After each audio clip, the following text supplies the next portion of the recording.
Traditionally, boards and management have focused quite heavily on financial risk, but now it's become even more clear on the back of the Royal Commission that understanding, evaluating and managing non-financial risks is critical. Some of those non-financial risks include people risk, customer risk, reputation risk, and some of the emerging risks are around cyber and data risk.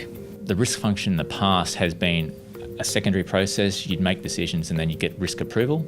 Nowadays, risk needs to be up there on day one, involved in those discussions, working out the strategy and the opportunities that exist.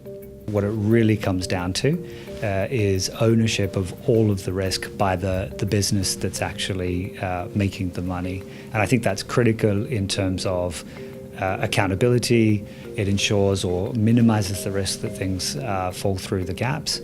And it makes people think around their business as if they were an owner of that business and what you would do if you're an owner of that business. I think an integrated risk and compliance function is an advantage. I think for boards and management, they need to have that holistic view of risk and compliance. So integration is good for now. There's no one size fits all though for a risk function. So it may be that some organisations or boards want to have those risks separated out now because the focus is so much on regulatory compliance, conduct and behavioural risk.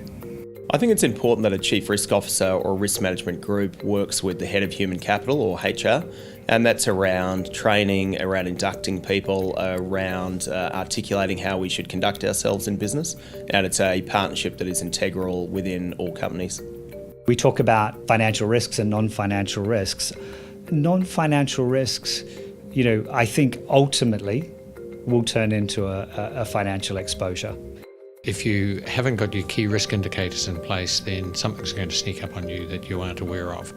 Being able to get the culture, particularly the escalation. One of the major issues is getting people to understand that it's safe to escalate issues, not to sit on them. There are some core risks in any business or any decision you make that you really need to think through. There's a myriad of other ones that are probably second-order risks.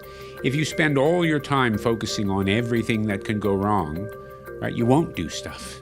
Often I found with a lot of my risk team, I had to balance them out by lifting them up a little bit and saying, let's come out of the weeds a bit on some stuff.